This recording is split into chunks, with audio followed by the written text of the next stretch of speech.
Hello again, it's Mrs. Taranja with the Citizenship Academy. We're on Domain 5, Lesson 15, Unit Assessment. So for your unit assessment, these are the things you're actually going to do. So the first thing you're going to do is to read two selections about the city of Venice during the Renaissance movement. After reading the first selection, Venice, Jewel of the Adriatic, you're going to answer the question based on that text before reading the second selection.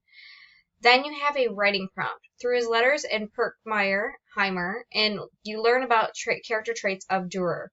Discuss two character traits of Durer, providing examples from the text to support your answer. Write your response in the lines provided.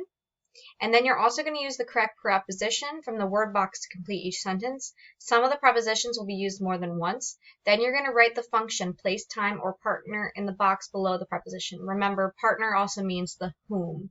So this is going to be your expectation for your unit assessment. Do your very best, work really hard, and we will see everyone in the next lesson.